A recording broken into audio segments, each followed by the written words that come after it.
Good evening, folks. So, no game tonight, but we got a couple of things to talk about. And I'm gonna open this up by talking about the continuing story of Not Bungalow Bill, which is a favorite Beatles song of mine, but the continuing story of Kathy Engelbert and Nafisa Collier. Because this is an untenable situation, okay? Um, I don't know if you guys have seen the commentary by Scott Van Pelt on Kathy Engelbert, but if you think Fee took her down, you got to see this commentary. Now, I'm not going to show you the whole thing, but I am going to show you right now. We're going to open the show with this. His commentary on what Kathy Engelbert said about Caitlin Clark.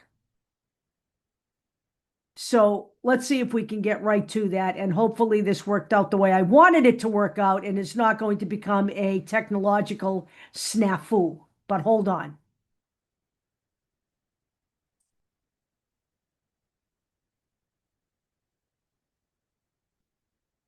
All right, this is looking good. Here we go.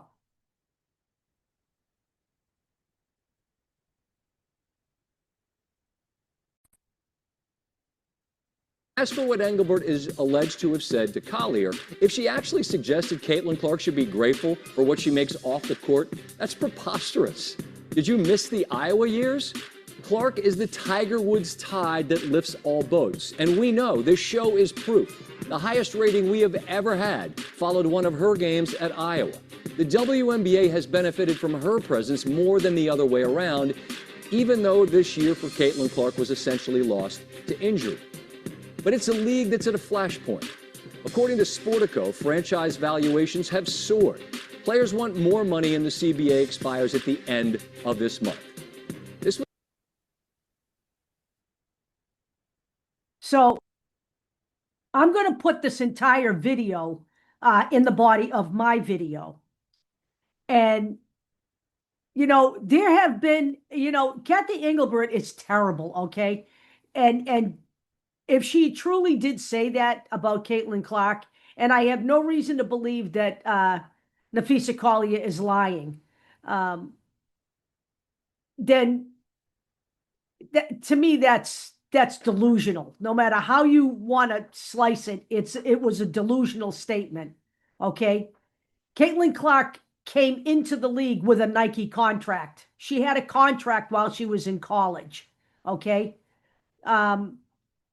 She had a nonprofit set up before she came into the league. Okay.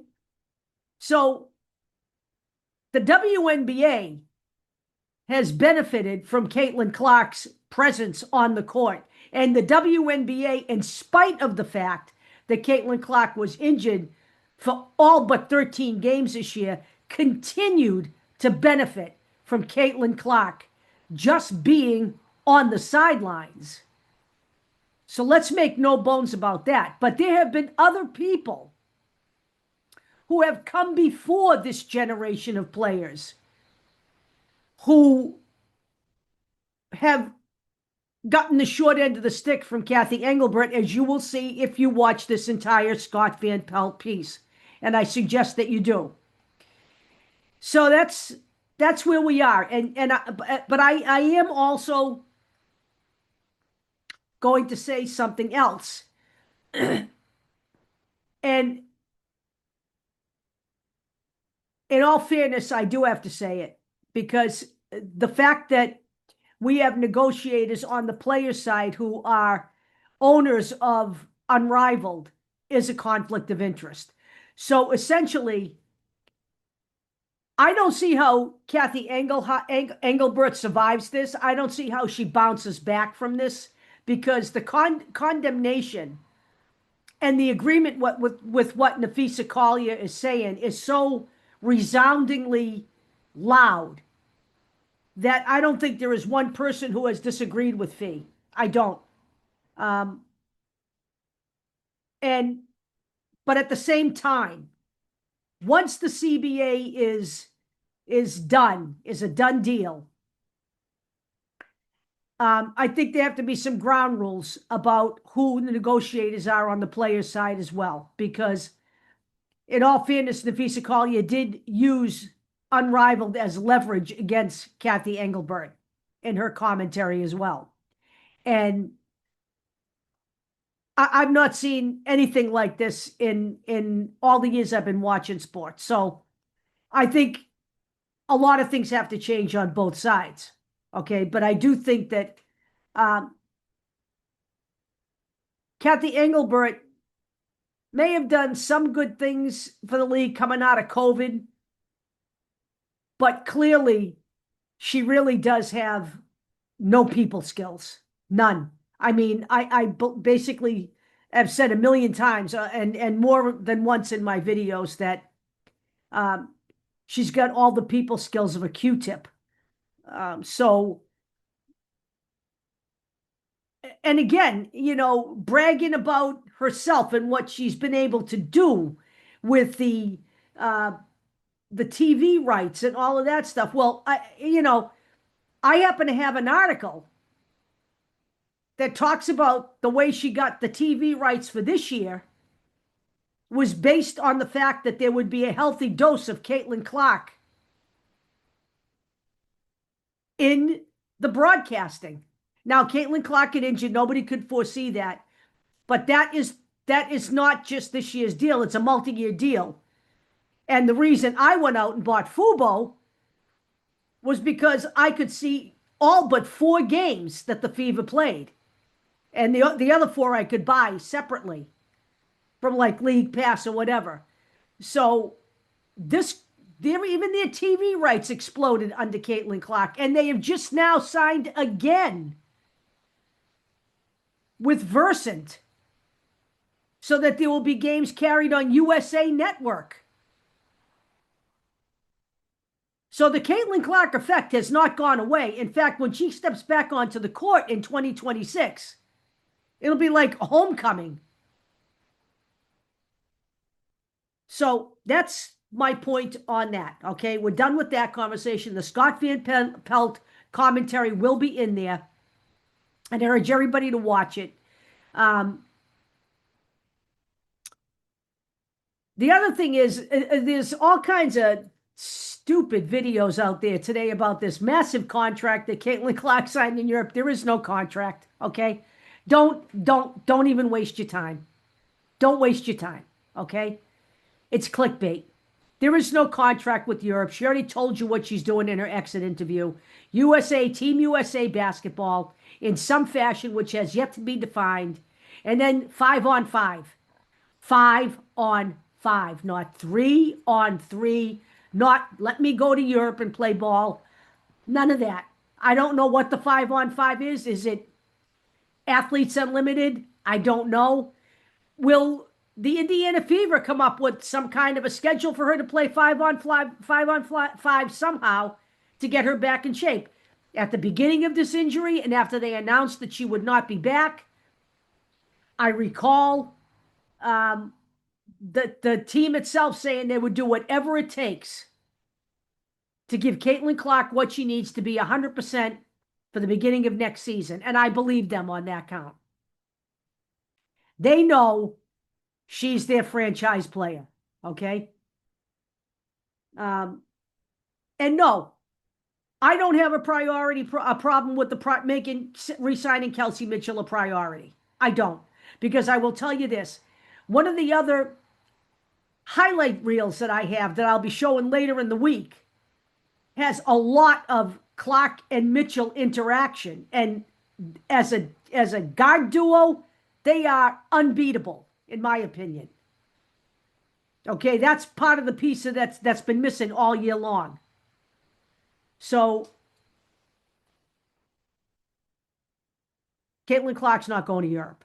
End of story. One of the other stories that I will also be looking at, and I don't know that this is true.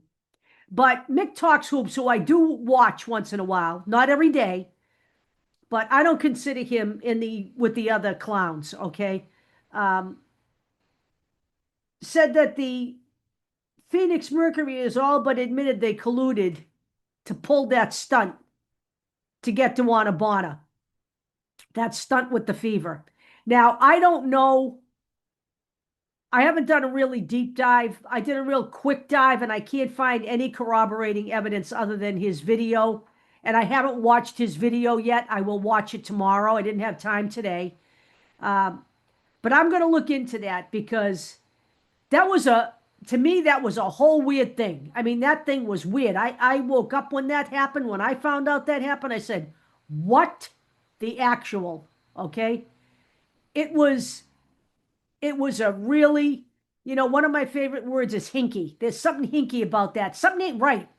Something wasn't right about that whole move, okay? I just thought it was odd.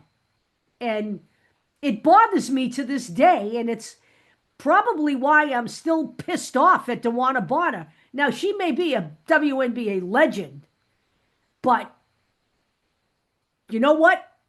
I'm not in the mood for that crap anymore. Legends don't act like that. Okay, that was lowlife material. So I'll be looking into that maybe for the next video. Okay, probably tomorrow. I'll spend some time on it. That's that. That's what I'm going to say with that. I have this thing in my camera that moves automatically. That's not me doing it. Trust me. I'm not trying to be Cecil B. DeMille here. So next up, highlight reel. But before the highlight reel, I want to show you something. I want to show you something here. Is this not the coolest thing you've ever seen? This is the Wilson, Caitlin Clark, Indiana Fever mini basketball, okay? Now, this is my third Wilson, Caitlin Clark basketball. The other two I have a regulation size. That's a mini. It's for ages 4 and under, I think. But the reason I got a mini is because I'm going to mount that on my wall. But I'm telling you this because this has been one of the missing pieces so I can finish my little shrine here. And so what I'm saying is I got 2 things in today that I've been waiting for. And I got one more thing coming. Actually, I got 3 things in today that I've been waiting for. I got one more thing coming. And it should be here midweek. And then that's going to be my priority. I'm on vacation this week. And then I'm going to film it so you guys can see it. But before we go, I need my fix, okay? I got a bunch of these things. I mean, I have an entire different browser that's got nothing but tabs of Caitlin Clark highlights. I'm not kidding you. I mean, I have my coffee in the morning. I have to watch a couple of those reels. But I got one tonight. Let's see if it's showing here again. Yeah, here we go. Here we go. We'll close with a little bit of this one, and I'll make sure this is also in the video.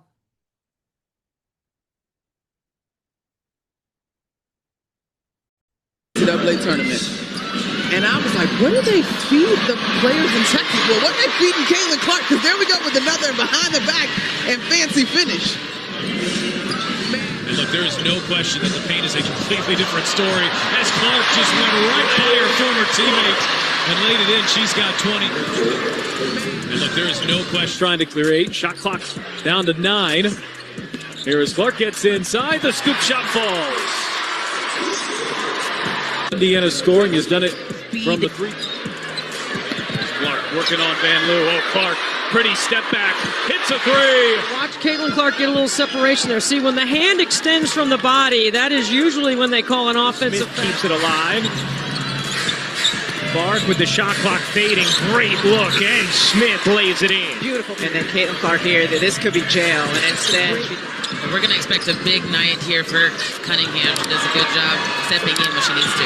Clark, she's putting on a show here in the early going. A bounce pass through the lane there, but of course, she finds a way to make it look. Clark. uh-oh. Rocco Clark is uh-oh. Well, Caitlin Clark, one thing she got is handles. Out to Clark. Clark on the fake. Clark on the drive. Behind the back to Boston. Extra pass. It's Wheeler. Knee injury. And that's the way to push the ball in transition. Oh, that's not going to waste much time. Caitlin Clark has her second three-pointer. And Mitchell knocks that one away. Here comes Clark going the other way. Clark going behind the back. Oh, it's Boston. An and one. And stop other players from other teams from scoring. Well, last year Indiana was 10th in pace. Christy Sides telling us Clark rattles her second three. Here it is again, Cheryl. She will launch. Samuelson, nice pass there to Clark. Clark behind the back. Oh, it's Smith with the finish. This can happen. What a delivery. Clark behind the back to Smith. 2 points. Enrique gave it to Cowan, who couldn't finish. Behind the back again for Clark. Give her another assist. And a chance for a three-point play for Smith. In transition. And a little spin on the finish as Melissa Smith had to win. Connecticut everywhere. Here's Clark with Banham guarding her. Clark gets bumped, will take, and hit from three. Clark up to 18 points. Saw her here. We've seen Veronica Burton put the ball on the deck and attack the basket. Oh, what a slick pass.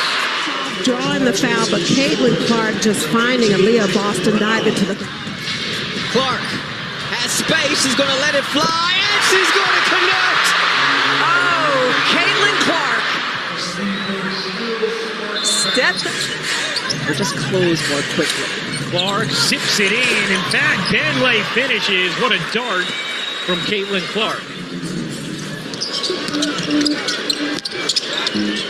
Clark working on Cunningham, gets inside. Clark gets it to and the foul. Keep the double digits. Clark able to clear for Indiana.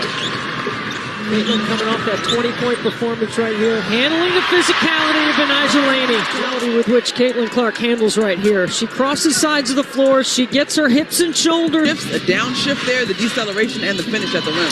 Clark goes behind her back to get by Odyssey Sims, and that electrifies the crowd. Matchup, but wait a minute. Hold up. First year with the Liberty and the WNBA. Phoebish, the rookie, defending the other rookie. Caitlin Clark. Okay, we're going to stop there because I could just watch that stuff all night. I'm sorry, folks. I don't know anybody that plays basketball like that. Nope. There's no point guard in the WNBA that even comes close, okay? I don't care what your name is. It ain't happening. So that's what we got for tonight. And like I said, you'll be seeing the Shrine before I go back to work. I'm on vacation this week. And you guys have a great night. And we'll be back to talk a little bit tomorrow. I'll see what I can dig up on the, DeWanna Bonner stuff. DeQuitta Bonner, that's what I call it now. But that's neither here nor there. And the next game in the finals, which I am absolutely not really watching in its entirety. I'm watching on my phone while I do other things. But I am following because I really want the Mercury to lose. Just saying. I'll talk to you guys later.